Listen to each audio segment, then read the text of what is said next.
የታሪክ ፖለቲካ ዓላማ ከግል ወይም ከቡድን የስልጣን መቆናጠጥ ፍላጎት ጋር የተያያዘ ነው። ጸሐፊው አጼ ምኒልክን በማስረጃ የተደገፈ ትክክለኛ ቦታ ላይ ያስቀምጣቸዋል። የአድዋ ድል ታላቅ ዓለማዊ ድል መሆኑን የነጭ የበላይነትን ያከሸፈ ድል የመሩት አጼ ምኒልክ መሆናቸው ኤርትራዎችና ኢትዮጵያኖች ታሪክ ሼር እናረጋለን።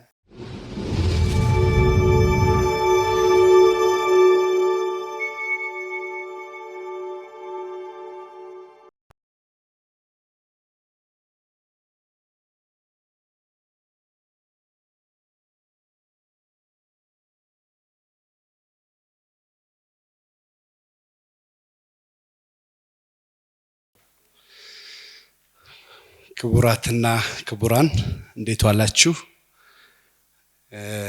ጥሪያችንን አክብራችሁ በመገኘታችሁ በዋሊያ መጽሐፍት እና በዶክተር ደቻሳ አበበ ስም ላቅ ያለ ምስጋና እያቀረብኩ እንኳን ደህና መጣችሁ ማለት ወዳለሁ። ዛሬ የተሰባሰብንበት ዋናው ምክንያት በዶክተር ደቻሳ አበበ በአዲስ አበባ ዩኒቨርሲቲ የታሪክ ተባባሪ ፕሮፌሰር የተዘጋጀውን ዳግማዊ ምኒልክና የታሪክ ፖለቲካ በሚል ርዕስ የተዘጋጀ መጽሐፍ ለመመረቅና እግረ መንገድም ያነሳቸውን ሐሳቦች አንስተን ውይይት እንድናደርግ ነው።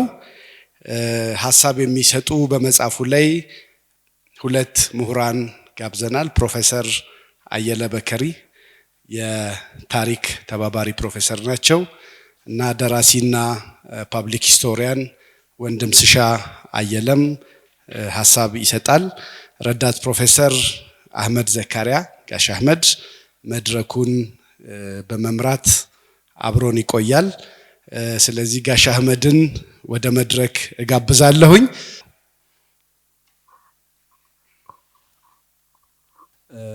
ዛሬ በጣም አንገብጋቢ የሆነ አጀንዳ ነው የምንወያየው። ኢትዮጵያን ስሪት ለማወቅ የምናደርገውን ጥረት መነሻ የሚሆነን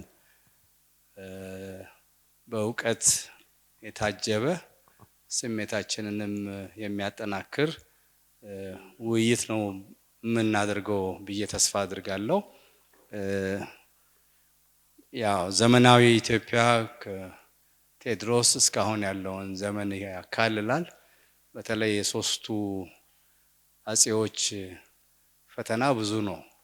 ቴዎድሮስ፣ ዮሐንስ፣ ምኒልክ በሶስቱ ላይ ብዙ ጥያቄዎች አለን። ብዙ ውይይትም ይጠይቃሉ ማለት ነው። ለመረዳዳት ብዙ ፈተናዎችን ማለፍ አለብን። የምናልፈው በተረጋጋ መንፈስ እውቀትን መሰረት ካደረግ ብዙ ነገር እንማራለን ብዬ ተስፋ አድርጋለሁ። የኢትዮጵያም መጻኢ ተስፋ ልጆቻችን የተሻለ ግንዛቤ አግኝቶ ሰላማዊት ሀገር ለምለሚቷን ሀገር ለልማት እናዘጋጃለን የሚል ተስፋ ነው በእኔ በኩል ያለው ሀሳብ። ከምኒልክ ጋራ የተዋወቁት ገና በልጅነቴ ነው። ሁለተኛ ዲግሪ እየሰራሁ በነበረበትም ጊዜ የሃረል ማርከስን ሪቪው ሰርቼ ነበርና የዛሬ 40 ምናምን ዓመት በፊት ኦልሞስት 50 ዓመት ከዛ ጊዜ ጀምሮ የተወሰነ ሪፍሌክሽንስ አለኝ። አሁን ደቻሳንም ሳነብ ብዙ ነገር አስታውሶኛል። የምጠይቀውም ጥያቄዎች አለኝ፣ የምታዘበውም ነገር አለኝ በራሴ በኩል።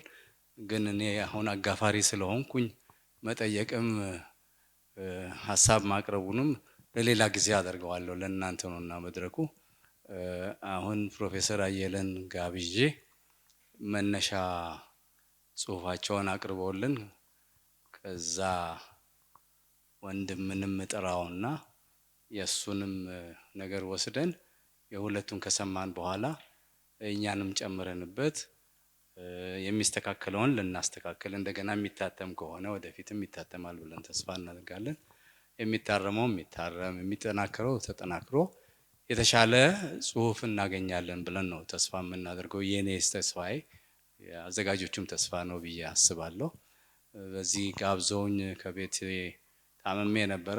ከዚህ መጽሐፍ በኋላም ታምሜ ነበረ፣ ግን አልቀርም በማለት ነው የመጣሁት እና እርግጠኛ ነኝ ብዙ ነገር የምንማማርበት መድረክ ይሆናል ብዬ ተስፋ አድርጋለሁ። ጊዜ ሳላባክን እኔ አጋፋሪ ነኝና እነሱን እጠራለሁ። ፕሮፌሰር አየለ መድረኩን ይረከቡ። እዚህ ቦታ ላይ ተገኝቼ እችን ያዘጋጀዋትን ጽሁፍ ለማቅረብ እድል በማግኘቴ በጣም ደስ ብሎኛል እና ይህ መጽሐፍ በጣም ድንቅ መጽሐፍ ነው። አንብቤዋለሁ። ለአንዳንዶቹ እዛ ውስጥ ለተጠቀሱት ነገሮች ደግሞ የቅርብ እውቀት አለኝ እና ሆፕፉሊ በዲስከሽናችን ውስጥ እሱንም እጨምራለሁ። ዳግማዊ ምኒልክ የታሪክ ፖለቲካን የመጽሐፍ ደራሲ መታሰቢያነቱን ያደረገው ለእናቱ ለወይዘሮ ደሜ አቡ ነው። ደራሲው ከእናቱ የተማረው ቁልፍ የህይወት ልምዶች ትዕግስትና ምክንያታዊነት መሆኑን ነበር።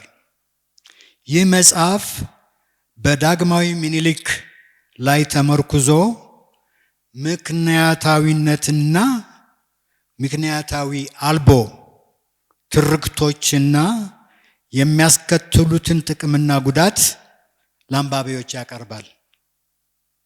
ደራሲው እንዳስቀመጠው የታሪክ ፖለቲካ ዓላማ ከግል ወይም ከቡድን የስልጣን መቆናጠጥ ፍላጎት ጋር የተያያዘ ነው። ታሪክን የተንሻፈፈ ትርጉም በመስጠት የታሪክ ፖለቲካ ህዝብ ለህዝብ እንዲባላ ያደርጋል። የታሪክ ፖለቲካ እንዴት የአፄ ምኒልክን መሪነትና አስተዳደር የፖለቲካ ዓላማ ያላቸው የውስጥና የውጭ ጸሐፊዎች እንዳዛቡት ይህ መጽሐፍ ይተነትናል። በተጨማሪ ታላቁን የአድዋ ጦርነት ድል በማንኳሰስ በሀገሪቱ ውስጥ የጋራ ታሪክ አስተማሪ የሆነ ታሪክ እንዳይፈጠር ይሰራሉ። ደራሲው በዋናነት ለመመልከት የፈለገው ከዳግማዊ ምኒልክ ዘመን ታሪክ ጋር የተፈበረከውን ማጋለጥና መተንተን ነው። የመጽሐፉ ደራሲ ዶክተር ደቻሳ አበበ የፖለቲካ ታሪክን ሲተረጉመው ታሪካዊ ክስተቶች ወይም ሁኔታዎች የፖለቲካ አጀንዳ ተደርገው ሲቀርቡ ማለት ነው። የታሪክ ፖለቲካ ደራሲው የበለጠ ሲያብራራው ስለ ታሪክ የሚጠየቁ ጥያቄዎች ዓላማዎች ፖለቲካዊ ሲሆን የዛሬን ወይም የነገን የፖለቲካ ፍላጎት በውስጣቸው ያዘሉ እንጂ ስለ ትናንት እውነቱን ለማወቅ የሚሹ አይደለም። ይህ በ2017 ዓመተ ምህረት የተታተመው መጽሐፍ በግል የታተመ ነው። ሌላም በአዲስ አበባ ዩኒቨርሲቲ ማተሚያ ቤት የታተመ መጽሐፍ አላቸው። የዩኒቨርሲቲ ማተሚያ ቤቶች የሚከተሏቸውን ቅድመ ህትመት መመሪያ የመጽሐፉ ማንስክሪፕት በባለሙያዎች ተገምግሞ የአርትዖት ስራ ተሰርቶበት አስፈላጊ እርምቶች ተካሂዶበት ነው ለህትመት የሚበቃው። የቲሲስ ወይም የዲዘርቴሽን ፎርማት ወደ ትርክት መቀየር ይኖባልቻል ብንያስታት ግን ቅድም በግል ስንወያይ አስረድተውኛል። ስለዚህ አልፈዋለሁ። የመጽሐፉ አይነት ወይም ጀነራ የታሪክ፣ የፖለቲካ ታሪክ፣ የምሁራን ታሪክ፣ የህይወት ታሪክና ሂስቶሪዮግራፊ ተብሎ ሊመደብ ይችላል። ምንጮችንና ያጻጻፉን ዘዴ በሚመለከት ደራሲው እንደሚከተለው አስቀምጦታል። እጃችን ላይ ያሉትን ታሪካዊ ኩነቶች እነርሱን ለማወቅ ያስቻሉንን የታሪክ የመረጃ ምንጮች ከሌላ እይታ በመመልከት ፋይዳ ያለው ትርጉም ለመስጠት የታቀደ ነው። ይህም ማለት የመጀመሪያ ምንጮችን በመጠቀም የታሪክ ጽሑፍ በተመረጠ ርዕስ ማዘጋጀት ሳይሆን ከ19ኛው ምዕተ ዓመት ጀምሮ የውስጥም ሆነ የውጭ ጸሐፊዎች የጻፏቸውን በፖለቲካ ታሪክ መነጽር በመመልከት አማራጭ ሀቲት ማቅረብ፣ አዎንታዊውንና አሉታዊውን መለየት ነው። ስለሆነም ደራሲው የተጠቀመባቸው ምንጮች አብዛኞቹ ሁለተኛ ምንጮች ወይም ደግሞ የሰከንደሪ ሶርስስ የምንላቸው ናቸው።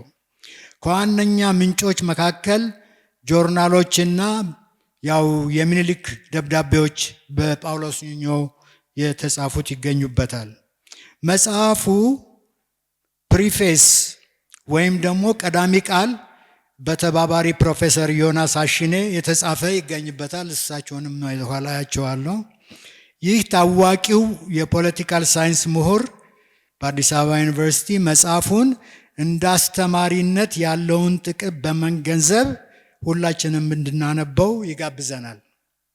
ቀደም ብሎ እንደተጠቀሰው ደራሲው የተጠቀመው አወቃቀር ምክንያትን፣ ውጤትን ያዛመደ ኢትዮጵያዊነት ማዕከል ያደረገ ከውስጥ ወደ ውጭ ለመመልከት ኢንሳይድ ፐርስፔክቲቭ ማለት ነው። ከውስጥ ወደ ውጭ ለመመልከት ጥረት የሚያደርግ ሚዛናዊና ደፋር ጸሐፊ ነው ብዬ እገምታለሁ።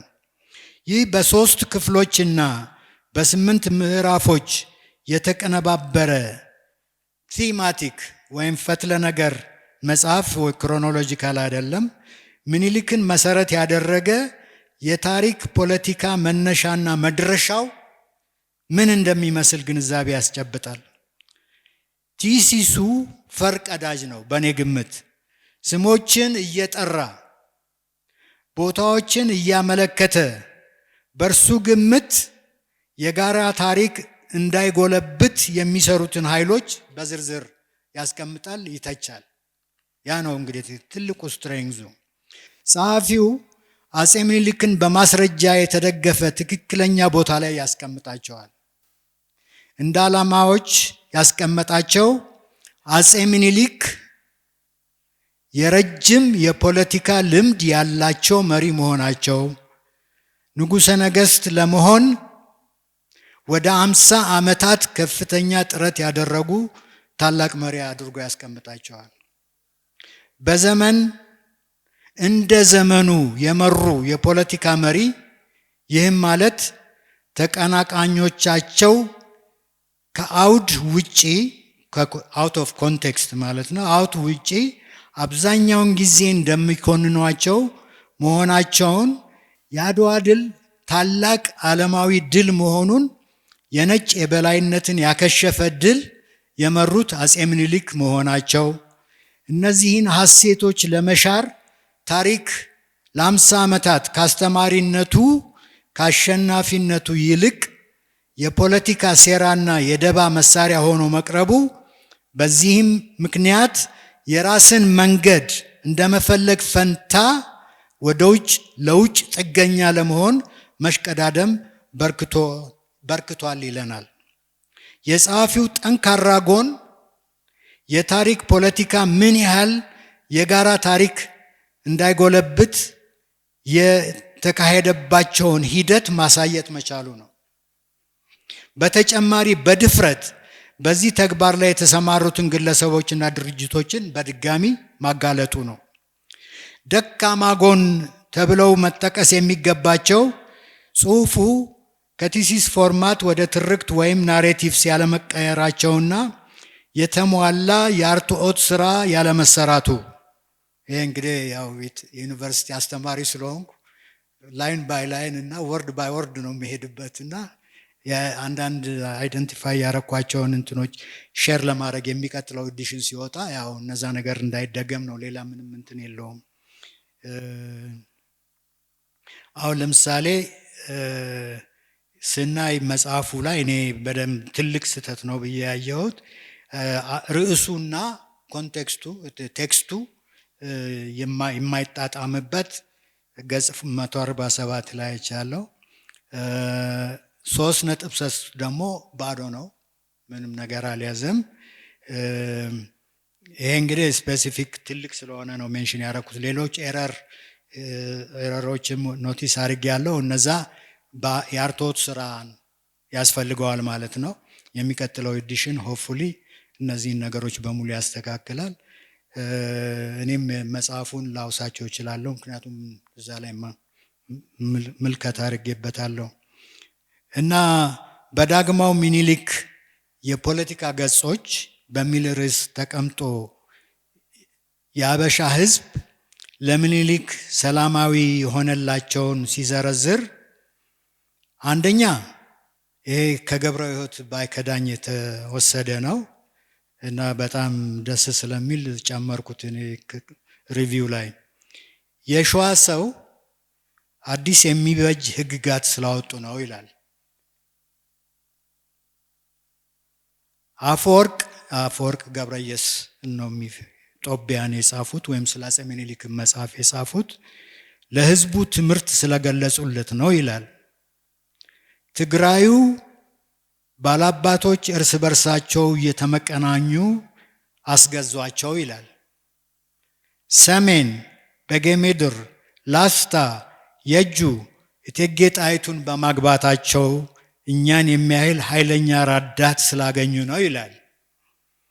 ጎጃም በአጤ ዮሐንስ ጠፍቶ ነበርና በቸርነታቸው ነው ይላል። ኦሮሞው ሁሉን ከሚችል ብርታታቸው የተነሳ ነው ይላል።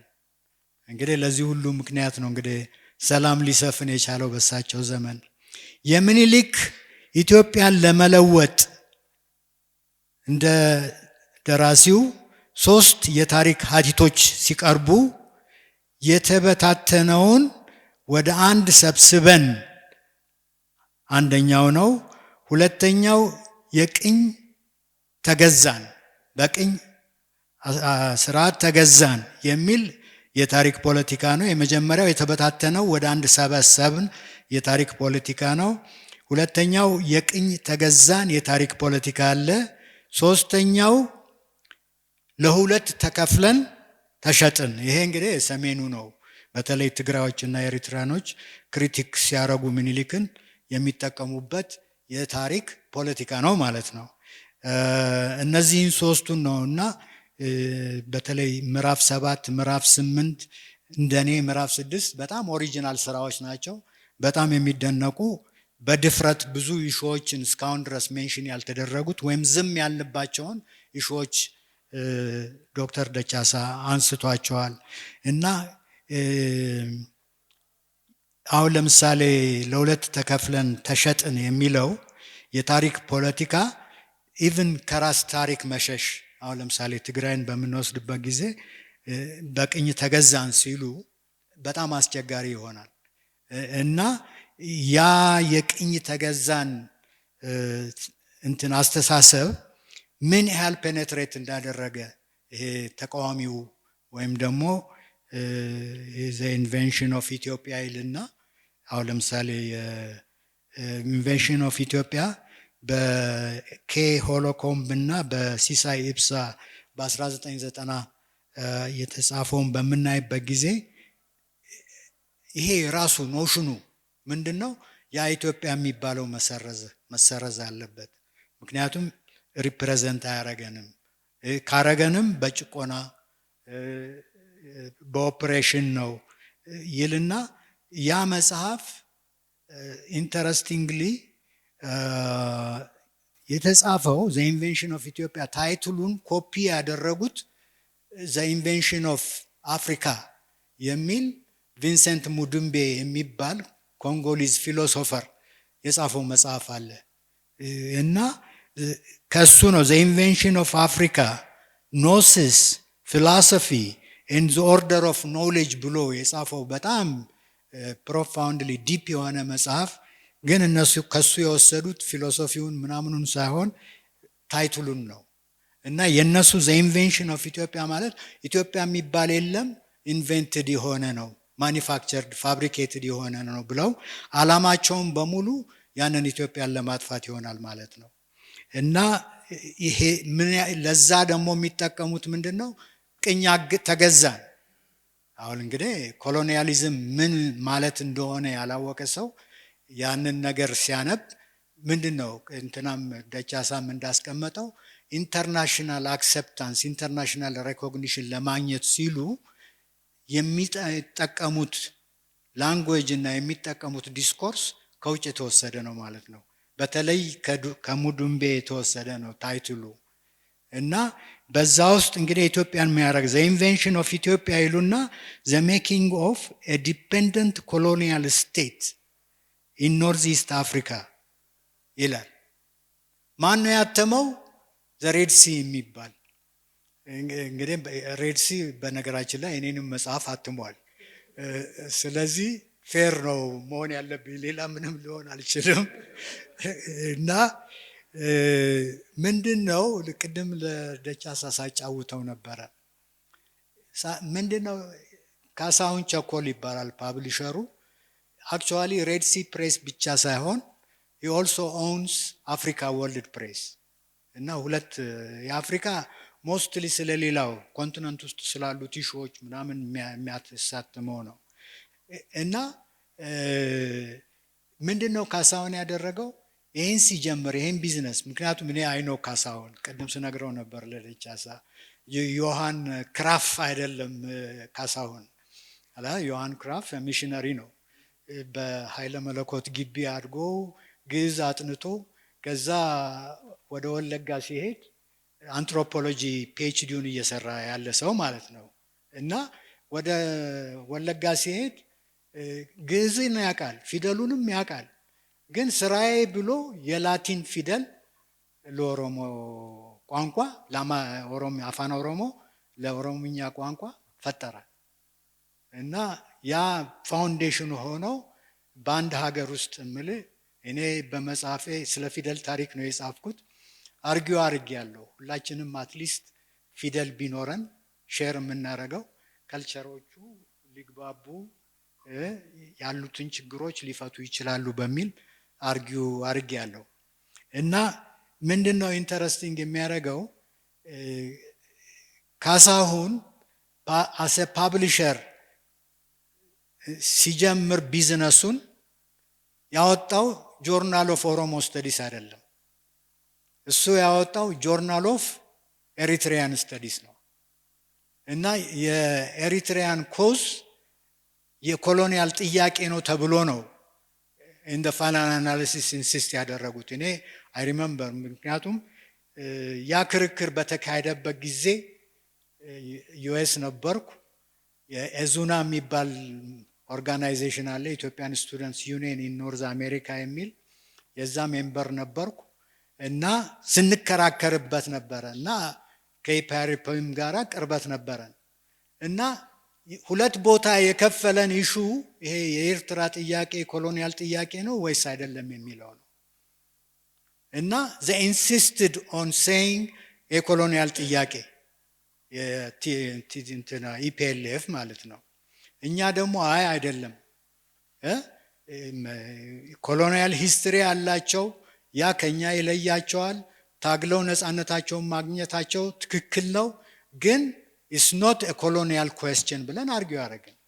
ለምን ቢባል ኮሎኒያል ባይ ዴፊኒሽን ማዘር ካንትሪ አለ። ያ ማዘር ካንትሪ ደግሞ የሚበዘብዘው ሪሶርሱን የሚወስድበት የሂውማን ሌበሩን ቺፕ በሆነ ዋጋ የሚበዘብዝበት እና ማዘር ካንትሪን የሚያሳድግ ነው የሚያበለጽግ ነው ኮሎኒያሊዝም ማለት።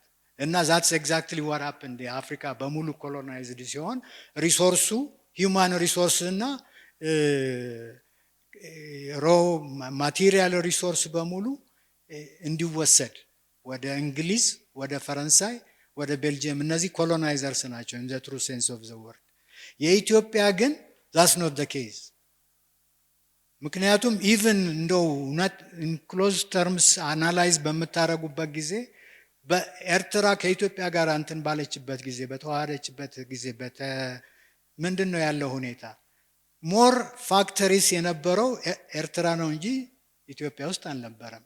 እና እርግጥ እኛ ሲስተሙን ፊውዳል ብለህ ካራክተራይዝ ልታደርገው ትችላለህ፣ የሞናርኪውን ሲስተም ግን በኤኒ ዴፊኒሽን ያ የኮሎኒያል ጥያቄ ሊሆን አይችልም። ምክንያቱም ኢትዮጵያ ሄዳ ኤርትራን በዝብዛ ሪሶርሷን እየወሰደች ራሷን ያሳደገችበት ሁኔታ የለም። ስለዚህ ያ ተርም ግን ምን ሆነ? በጣም አመርቂ ስለሆነ ምክንያቱም ኤርትራኖች አፍተር 30 years of struggle they got their independence ከዛ ያንን አዳፕት ማድረግ ጀመሩ። እኛ ጋር ያሉት የሊብሬሽን ፍሮንትስ የሊብሬሽን ሙቭመንትስ እሱን አዳፕት ማድረግ ጀመሩ እና ቅድም እንዳልኳችሁ ካሳሁን at that moment መጀመሪያ ኖቲስ ያደረገው ምንድነው? በተለይ ኤርትራኖች ነፃነታቸውን ዲክሌር ሲያደርጉ ጆርናሉን ማተም ጀመረ፣ ጆርናል ኦፍ ኤሪትሪያን ስታዲስ እና በጣም ፖፑላር ነው፣ ብዙ ሰርኩሌት ያደርጋል። ከዛ ደግሞ የኦሮሞ ሊበሬሽን ፍሮንት ሲመጣ ምን አረገ? ኦሮሞ ጆርናል ኦፍ ኦሮሞ ስታዲስ የሚል ማተም ጀመረ እና እኔ እንግዲህ ዩኒቨርሲቲ ሆኜ እድል ደርሶኝ ነበር። ይሄ ሂድን ፒር ሪቪወር አርቲክሎች እየተላኩልኝ ሪኮሜንዴሽን እጽፍ ነበር ዩኤስ በነበርኩበት ጊዜ እና ኢንክሬዲብሊ አይዲዮሎጂካል እና ኦልዌይስ ኮንሲስተንትሊ ያለውን ትራዲሽን ያለውን ኤንሽንትነስ ያለውን ፍሪደም ያለውን ትግል ኢንክሉዲንግ የአድዋ ጦርነት እና ኢትስ ቪክቶሪ በሙሉ በቃ በኔጌቲቭ ነው የሚታየው። ምንም አይነት የፖዚቲቭሊ ይሄ እንደዚህ ነው ብለው አይደንቲፋይ የሚያደርጉት ነገር የለም ነበር እና እኔ አሁን አርጊው ማረገው ካሳሁን ሲያትም እንግዲህ የውስጡን አላቅም አትሊስት ቢዝነስ ኦሪየንትድ ሆኖ ያ ነገር ያተርፈኛል ብሎ ያወጣው ነው። ግን እና ሌላው ደግሞ አርጊውመንቴ ምንድነው? በጽሁፍ ላይ የሰፈረ ይሻላል ዝም ብሎ በቃል የሚቀረው ከሚቀር። ምክንያቱም በጽሁፍ ላይ የሰፈረ እንትን የለውም፣ ይሄ ታይም ሊሚት የለውም።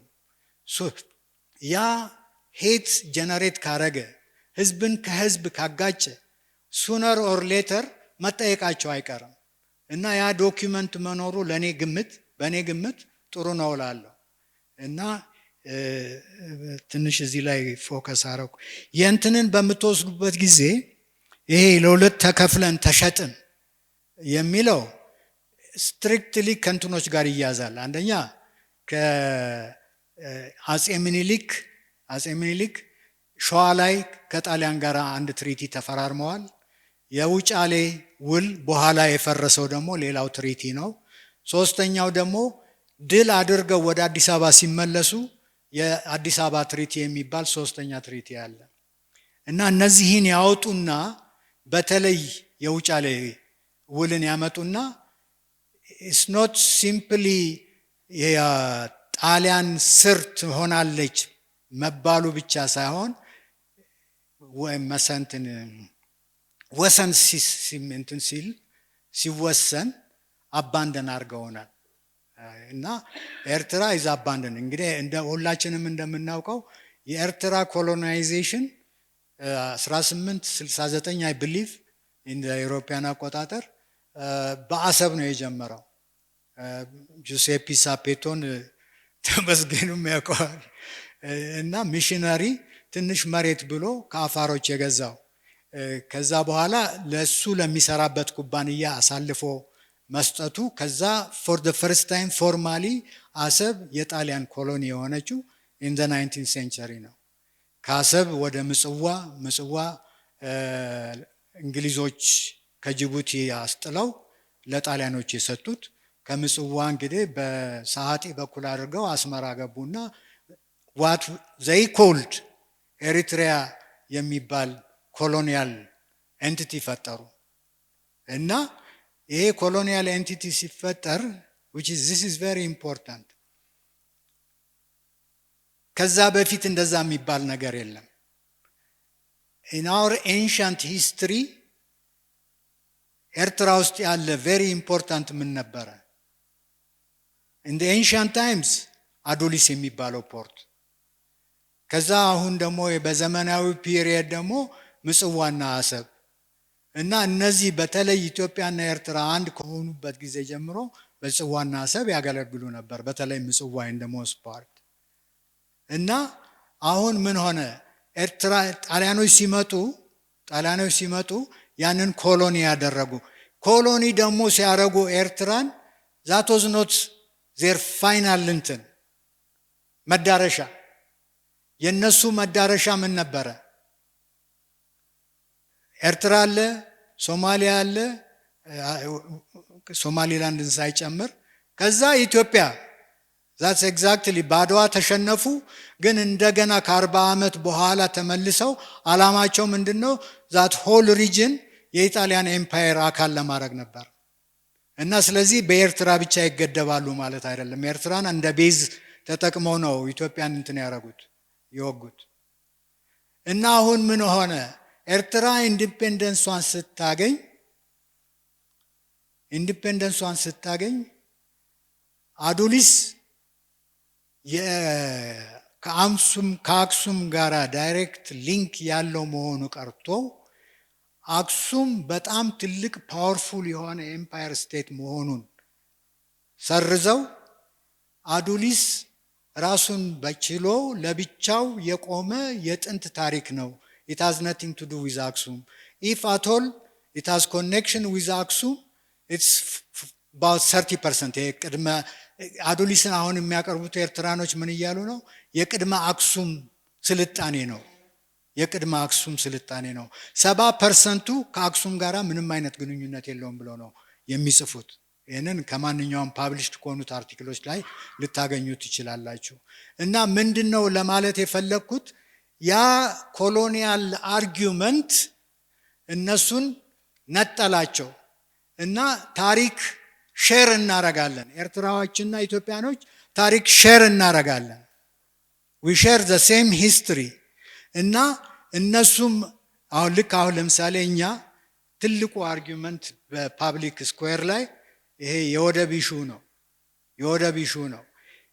በታሪክ በባህል በቋንቋ ከኤርትራ የበለጠ ከማንኛቸውም እዛ በኮስት ላይ ያሉት ሀገሮች ከነሱ የሚበልጥ የለም። እና usually you seek እነዚህ ሁለት ኤርትራና ኢትዮጵያ ከመን እንትናቸውን ፐርፐዛቸውን ፈልገው ተስማምተው ዊን ዊን የሚሆን ሁኔታ መፈጠር ነበረበት። ግን ያ አልተፈጠረም። ሆስታይል የሆነ ሪሌሽንሺፕ በሁለቱ በኩል እንዲመጣ ተደረገ። እና this is it, the point I'm trying to make. ለምሳሌ እዚህ ጋር የጻፍኩት የኤርትራን እና የትግራይን በሚመለከት ከሃዲው ምኒልክ ለሁለት ከፋፍሎ ሸጠን። all the blame ያስቀመጡት ማላይ ነው? አጼ ምኒልክ ላይ ነው።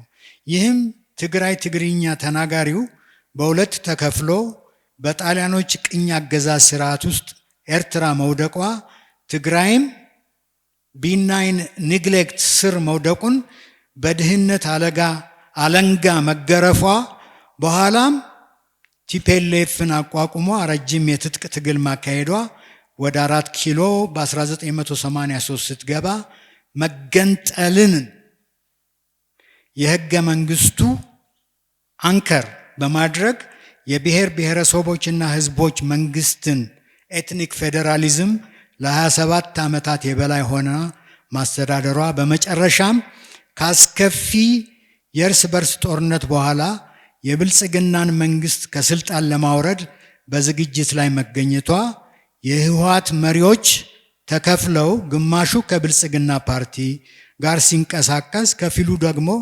ከኢፒኤልኤፍ ጋር ግንባር ፈጥሮ ከውጭም ኃይሎች ጋር ኮኦሊሽን ፈጥሮ በመሬት እንደተከበበ የተደረገችውን ኢትዮጵያን ለመውጋት እያሴሩ ነው። በመጨረሻም ደራሲው መደምደሚያ በሚል ርዕስ ስለ ምኒልክ አቋሙን ያሳውቀናል። እና እንደው አንድ ኤግዛምፕል ልሰጣችሁ ፈልጋለሁ። ይሄ የሱ ስኮላርሊ ስራ ብቻ ሳይሆን ድፍረት ኮሬጅ የሚባለው እንዳለው የሚያሳየው ምኒልክ የጻፈው የደረሱበት የኦሮሞ ኢትዮጵያ ከአንድ ዘውድ ከአንድ ዙፋን ይሄ ከአንድ የመንግስት ማዕከል ጋር የምትተዋወቅ አይመስልም። ይሄ 268 ገጽ ላይ ታገኙታላችሁ። ከ16ኛው እስከ 19ኛው ክፍለ ዘመን ኔሽን ስቴት በህዝቦች በሰሜንና በደቡብ አሰፋፈርና ትስስር መሰረት በሁሉም አቅጣጫ ከሌላው ጋር ኦሮሞ ማለት ነው እየተጎራበተ የኖረና የሚኖር ነው። ኦሮሞ ከ16ኛው የመጀመሪያ ምዕተ ዓመት እስከ 17ኛው የመጀመሪያ ምዕተ ዓመት አካባቢ ከእንቅስቃሴ አልፎ ከደቡብ እስከ ሰሜን የኦሮሞ ስርዓት ለመዘርጋት ችሎ ነበር።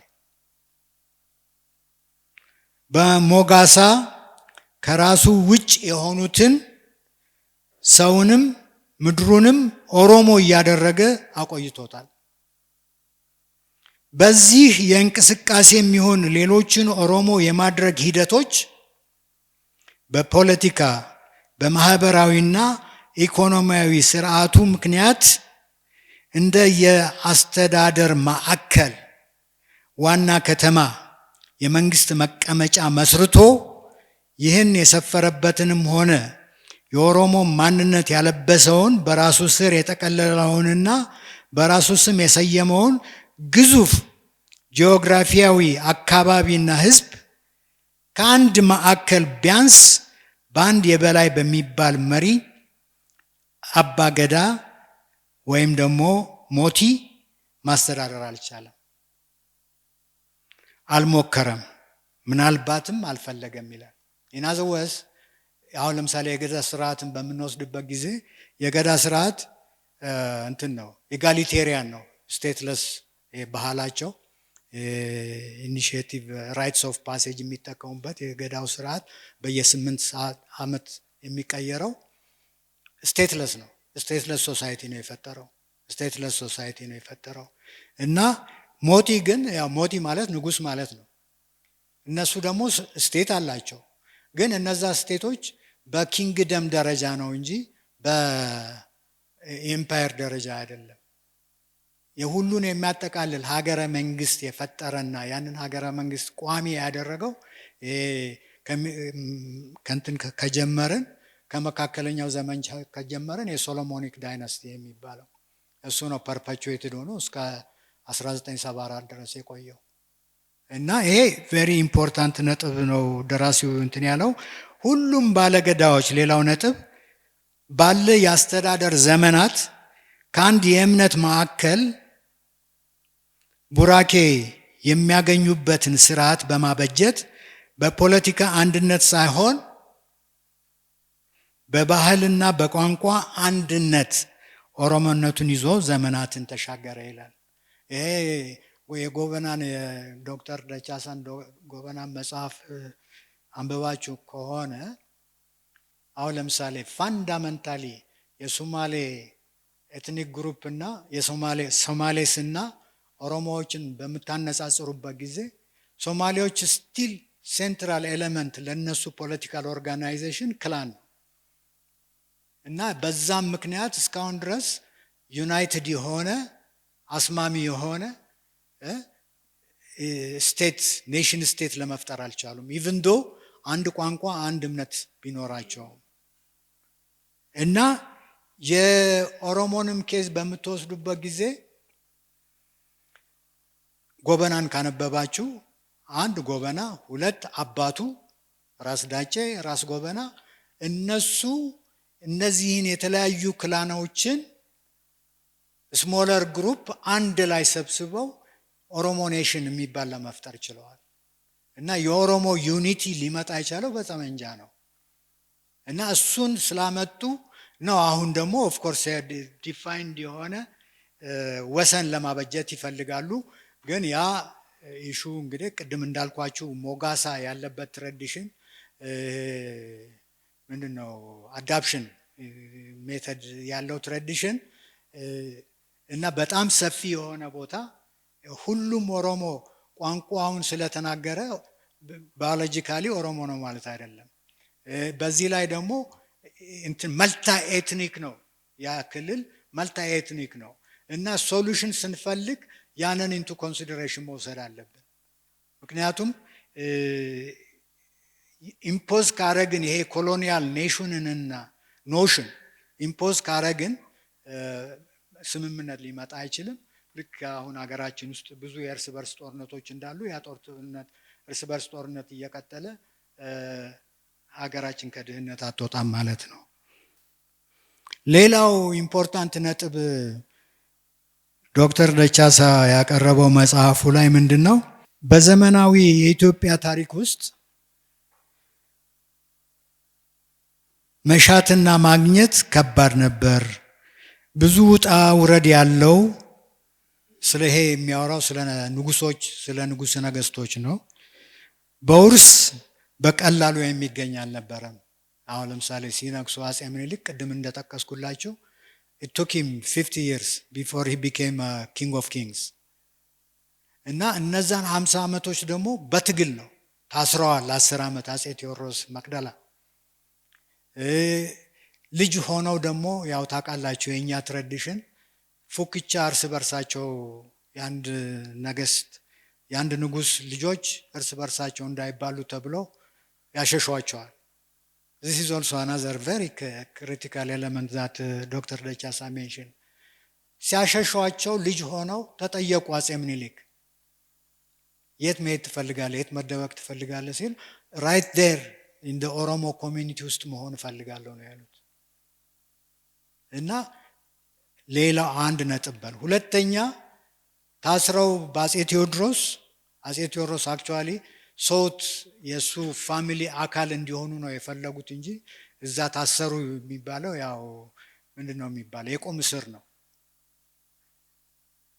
ሲታሰሩ ከዛ ከመቅደላ እንዲወጡ ያደረጓቸው ማን ናቸው? የእጁ ኦሮሞዎች ናቸው እና የእጁ ነገስታት ናቸው እንዲወጡ ያደረጉት። ስለዚህ አሁን እዚህ እነዚህ በተለይ ሞደርን ክሪቲክስ ኦፍ ሚኒሊክ የሚያስቀምጡትና የታሪክ ፋክቹዋል ሁኔታዎችን በምትመረምሩበት ጊዜ ምንም የማይገናኙ ናቸው እና የማንነት ኢሹ አልነበራቸውም። ሚኒሊክ ኢሹዋቸው ምንድነው? በጣም ከልጅነታቸው ጀምሮ he was focused አንድ ቀን እዛ ቦታ ደርሳለሁ ብሎ ግን ዝም ብሎ መድረስ አይደለም በውርስ የሚገኝ አይደለም you have to work hard። እንደውም ደቻሳ እንዳስቀመጠው ምንድነው በዙፋን ለመቆየት ሁለት አይን ተከርኖ አይተኛም ይላል። ምክንያቱም you always alert መሆን አለበት። alert ካልሆንክ you could be eliminated እና he went through this process።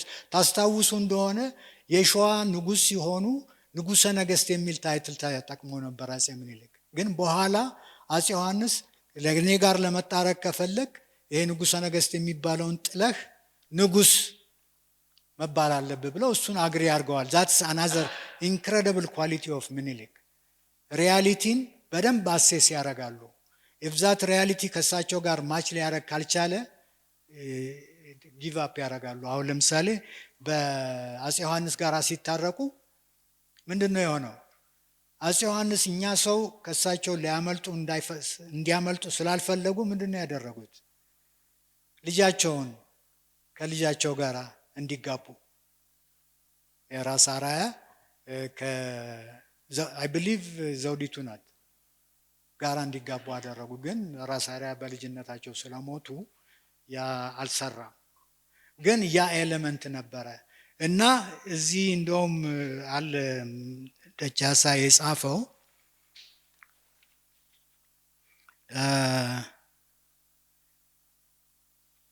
I have ይቅርታ ወደ 30 ገጽ ኖት አለኝ። ሆፕፉሊ ጥሩ ሪቪው ጽፍላታለሁ ያስባለሁ። ኤኒዌይ ላቀርብላችሁ የፈለኩት ምን ነበረ ሲስማሙ ሊቼ የምትባል ቦታ በቅርብ ሄጄ ጎብኝቻታለሁ። ደብረ ብርሃን የተስማሙበት ቦታ አንፎርቹኔትሊ ያ የተፈራረሙባትን ቦታ ትልቅ ካቴድራል ሰሩበት እና ሊገባኝ አልቻለም። ያ የታሪክ ማስታወሻ እንዳይኖር በቃ ቤተክርስቲያን ሰሩበት እና ቤተክርስቲያኑን አይቼዋለሁ። ኤኒዌይ አፄ ዮሐንስ ምንድን ነው ያደረጉት? የእኛ ትራዲሽን ምንድን ነው? አሸናፊ ማለት ምን ማለት ነው? ገባር ማለት ነው። አንተ ለመገበር ከተስማማህ በቃ ተሸነፍክ ማለት ነው። እና አፄ ዮሐንስ ጦርነት ሳይገቡ ምኒልክን ማሸነፋቸውን ለማስረገጥ ገብር አሏቸው አፄ ምኒልክን። እሺ ብለው ግን ኤክሴሲቭ የሆነ ማቴሪያል 50,000 የቀንድ ከብት ብዙ በቃ ዲማንድ ያደረጉት በጣም ብዙ ስለሆነ አኮርዲንግ ቱ ደቻሳ ያ ወደ መስፋፋት እንትን አረጋቸው፣ ፎርስ አደረጋቸው ብሎ አርጊው ያደርጋል። እሷ ላይ እንግዲህ ላንስማማ እንችላለን እና እሱን ያስቀምጣል። እና ለማንኛውም መጽሐፉ ከዚህ በፊት ያልተጠቀሱ ያልተነሱ ኢሹዎችን ያነሳል። በዚህ ላይ ደግሞ ኖት ነሰሰሪሊ አሁን ቅድም እንዳልኩት ይሄ ሁለት ከፈለን ወይም ደግሞ ብላክ ኮሎኒያሊዝም ነው ጫንቃችን ያለው ነው ከሱ መላቀቅ አለብን ያሉት ብቻ ሳይሆን ኢንቴሌክቹዋል ሂስትሪም አለው መጽሐፉ። ያ ኢንቴሌክቹዋል ሂስትሪ ጀስት ቱ ጊቭ ዩ አን ኤግዛምፕል ምንድን ነው የሚያወራው? ስለነ ከበደ ሚካኤል፣ ሩይ ወልደ ስላሴ፣ ታደለ ኃይሌ አይ ብሊቭ ታደለ ኃይሌ በተለይ ኢዝ ቬሪ ኢንተረስቲንግ። ኢትስ አዘር ኤክስትሪም ነገር ነው። ታደለ ኃይሌ ዋን ኦፍ ዘ ፊው ኢትዮጵያንስ ይሄ ውጭ ተማሩ ከተማሩት ውስጥ አንዱ ነው። ቤልጅየም ነው ያጠናው እና ሲመለስ ኢትዮጵያ ምንድን ነው ያሰበው? ይሄ ታደለ አንደኛ ብዝሃነት ብዝሃነት አያዋጣም። ለኢትዮጵያ የሚያዋጣት አንድ ቋንቋ፣ አንድ ሃይማኖት በሚል ምን አለ ፕሮፖዝ አደረገ። ፕሮፖዝ ያደረገው ኦሮሞዎች አማርኛ እንዲያጠኑ እና በአማርኛ ቋንቋ ብቻ እንዲናገሩ የሚል ሀሳብ ይዞ መጣ። ላኪሊ ፎርቹኔትሊ መንግስት ሀሳቡን አልተቀበለውም እና ኢምፕሊመንትድ አልሆነም የእሱ ሀሳብ። እና ይሄም ደግሞ ዛዘር ኤክስትሪም ዋይ ኖት ኦሮሞ አፋን ኦሮሞ ለምንድን ነው እሱ አማርኛን በሁሉም ላይ ኢምፖዝ የሚያደርገው? ኦፍ ኮርስ ዊ አንደርስታንድ ኢት።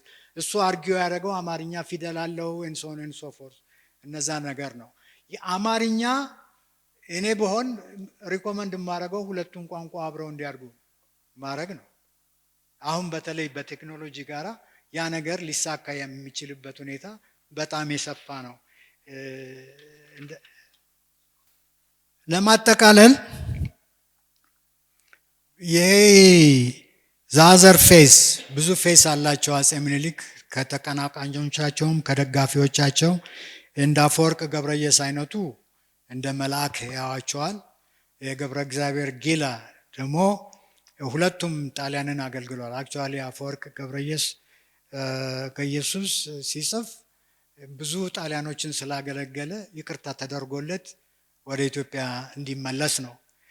ገብረ እግዚአብሔር ጊላም ጣሊያንን ያገለገለ ነው፣ ግን በጣም የሚኮንን ሰይጣን አድርጎ አፄ ምኒልክን የሚያያቸው ነው። ይሄ ሁለቱንም በተቻለው መጠን ፕሬዘንት ለማድረግ ሞክሯል እዚህ መጽሐፍ ላይ እና ኦል ኢን ኦል ምንድነው አይ ላይክድ ዘ ቡክ። በጣም ቆንጆ መጽሐፍ ነው። አዳዲስ ሀሳቦች ይመጣሉ፣ እነዛ ውይይት ላይ መግባታቸው አይቀርም።